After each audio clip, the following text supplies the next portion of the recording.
Hello, everyone. I'm here to talk about the topic love and marriage.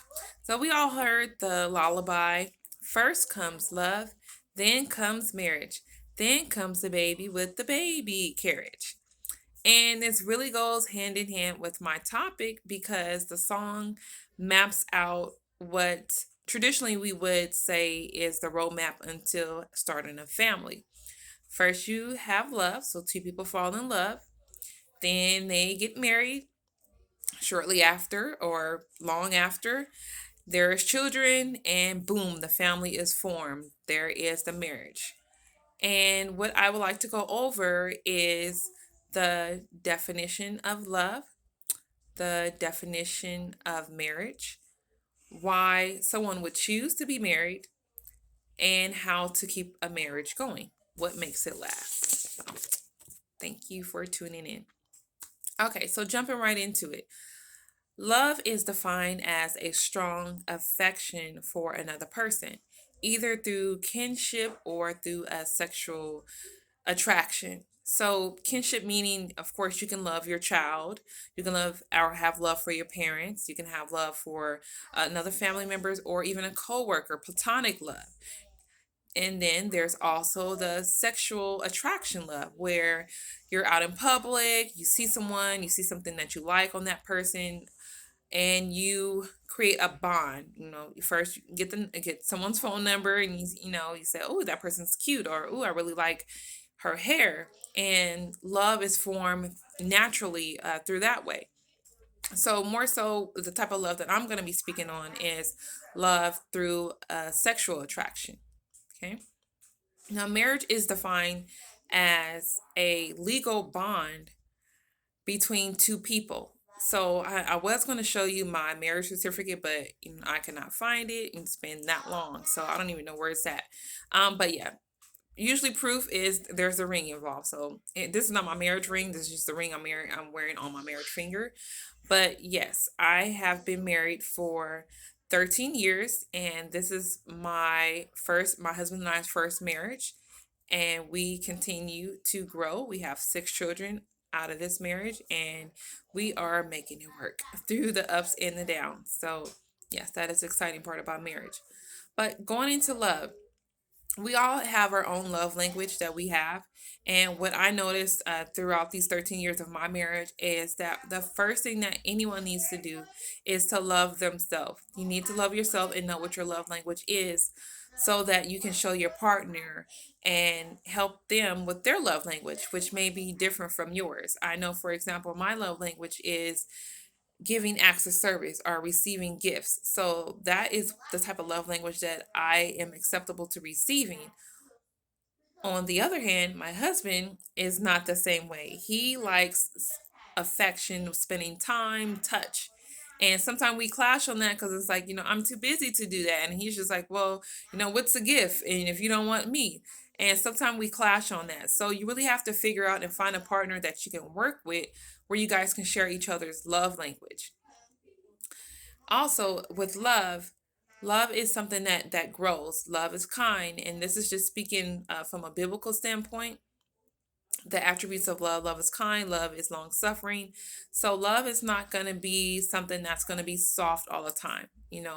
There may be discussions where you may hear something that you don't want to hear, and that doesn't mean that that person doesn't love you because they are telling you the truth.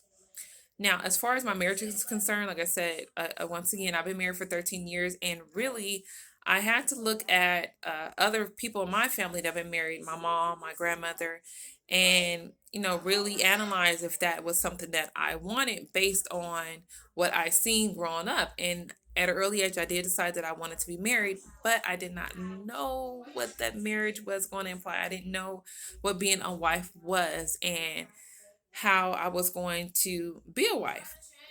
And I'm sure my husband didn't really necessarily know, because he didn't have good examples either of what it took to be a husband. So we are learning and we're growing together on figuring out what it is to love one another and to have a healthy marriage. Okay. There is a quote that stuck out to me that I really appreciated, and caught my attention. It's by American author Jamie Chris, and it states that To say that it takes a lifetime for someone to find their soulmate is a paradox. What we simply do is we take a chance on someone, we commit to one another, and we create or become soulmates. And this could take a lifetime to perfect. Keyword is lifetime. When I think about marriage, I think that it is a commitment that two people make, and you should take the vow to want to be with that person for a lifetime and learn to grow with that person and to be each other's soulmate. And, like the vow says, to death does its part. So that is the end result of a marriage. Now, why choose marriage? For me, two reasons stuck out.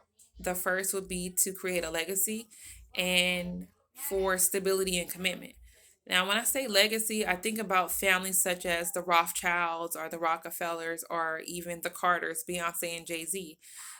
These individuals or these families, they did, as the lullaby said, they had love, they got married, and they formed a family from that. And now that family has a legacy. We hear those names even still to this day. These are some of the richest families in the world, and they are bounded to one another through that marriage contract. And they are bounded by love by even starting that family and having children to pass something on to and having a legacy. So that's one reason to get married. Another reason would be stability. Like I said, when you get married, you are bounded to that person. So you are connected, you are joined together, so you are not alone. So you have stability. To me, I think marriage prevents people from monkey branching. That's a term to look up. And that's just where someone's in a relationship, but then they look to be in another relationship while they're already in one. That's monkey branching. Or hypergamy.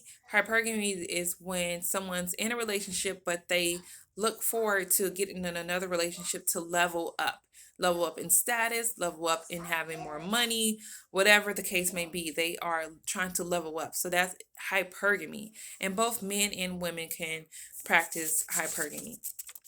Now, how do you make a marriage last? That is the question, right? So for me, it has been a struggle, like I shared. I had ups and downs with my husband where I did a lot of things wrong. I did some things right. Okay. I did a lot of things wrong because I didn't value him and what his needs were and what he wanted. So I found out that men is more susceptible to accepting respect. They want respect more than they do want love. And the way that you would show love that I found out from my husband is to show him respect, and in that way I am giving him love. So that is one way. Also, you can seek outside help, and you have to be careful when you do that because it can get tricky, especially if you're sharing your relationship with family, because family can be biased.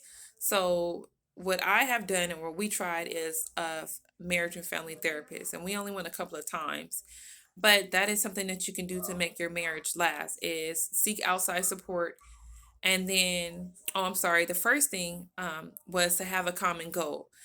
You have to have something that the both of you guys are looking forward to. Yes, it's okay to have children, but you have to think long term. Once the children are gone and they're grown and you're empty nesters, what are the two of you going to do?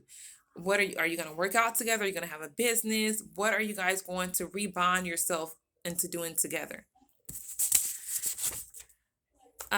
In conclusion, marriage is between two people. You fall in love, you get married, whether you do it legally or you just do the common law where you're together for 7 years and now you're married. And love is something that is everlasting. You must learn to figure out how to love one another. You want to create a bond and seek outside help if that helps your marriage to last. And just know that every marriage is not going to be the same. There are ups and there are downs.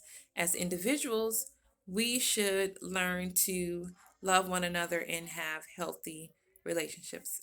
All right. Thank you.